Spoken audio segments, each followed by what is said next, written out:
Paradigma penurunan laju natalitas Taiwan semakin memburuk dan telah menimbulkan pertumbuhan negatif jumlah populasi paruh pertama tahun ini.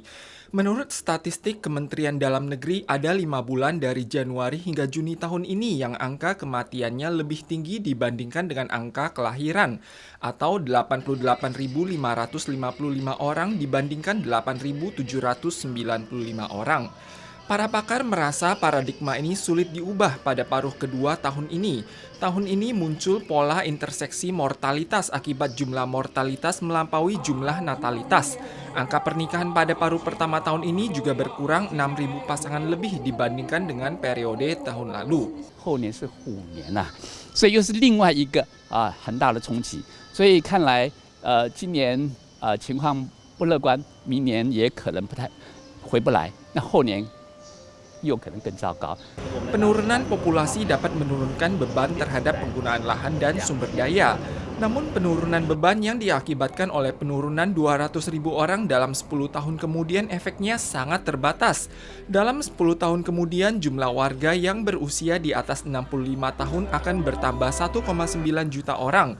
Warga pekerja usia 15 hingga 64 tahun akan berkurang 1,8 juta orang dan jumlah anak kecil berkurang 300.000 orang. Statistik Taiwan juga memperlihatkan penurunan jumlah imigrasi di Taiwan pada paruh pertama tahun ini dan penambahan pada jumlah emigrasi atau sekitar 16.000 orang lebih. Tanggal 18, kepolisian Taoyuan merazia sekelompok anak muda yang membeli gas ketawa dengan kupon triple. Sebanyak 20 tabung gas ketawa berhasil disita. Akhir-akhir ini, pihak kepolisian telah merazia sejumlah anak muda yang menggunakan narkoba dan menghirup gas ketawa sebagai stimulan. Sehingga pihak EPA memutuskan untuk memasukkan gas ketawa atau nitrus oksida sebagai substansi kimia yang dikontrol di Taiwan untuk mencegah penyalahgunaan. Gas nitrus oksida yang dilepaskan beserta dengan krim segar dapat menghasilkan busa dan gelembung. Setelah dikontrol, selain manufaktur krim busa oleh produsen makanan, industri semikonduktor, dan anestesi medis, pihak pengusaha tabung gas ketawa harus menambahkan substansi sulfur dioksida sesuai peraturan untuk mencegah penyalahgunaan oleh warga. Penggunaan gas ketawa yang menyebabkan orang tewas atau merusak kesehatan dapat dijerat maksimal pidana seumur hidup atau 7 tahun masa penjara serta sanksi maksimal 10 juta dolar Taiwan.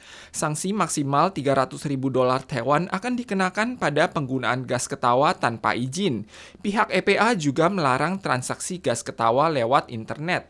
过去因为没有法令去处罚到这个平台业者，所以大家也都觉得是说好像在上面很泛滥。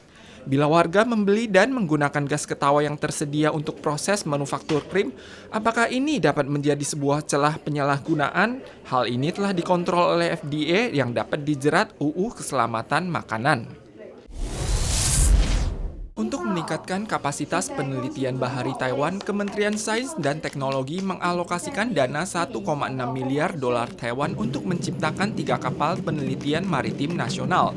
Setelah menerima kapal NOR-2 dan 3 sejak November tahun lalu, kapal terbesar NOR-1 telah diterima tanggal 21 siang. Presiden Tsai Ing-wen turut hadir pada acara peresmian kapal. NOR-1 adalah satu-satunya kapal yang dilengkapi dengan sistem monitor cuaca yang dapat mengirim secara langsung informasi cuaca kepada CWB, serta dapat melakukan penelitian topografi posisi dan kedalaman air yang akurat. Universitas Oxford Inggris dan perusahaan farmasi AstraZeneca bekerja sama mengembangkan vaksin COVID-19, yakni AZD1222. Uji klinis tahap pertama Oxford menunjukkan bahwa tubuh manusia berhasil menghasilkan antibodi dan sel T yang dapat melawan virus. Percobaan yang dilakukan Oxford terhadap 1.077 orang berusia 18 hingga 55 tahun yang tak terinfeksi COVID-19 menunjukkan bahwa jumlah sel T bertambah pesat 14 hari setelah pemberian vaksin dan antibodi mencapai hasil maksimal 28 hari kemudian. Untuk memastikan efektivitas dan keamanan vaksin pada tahap kedua, selain Inggris, 47.000 orang penerima uji coba dari negara lain akan dilibatkan, meliputi Amerika, Afrika Selatan, dan Brazil.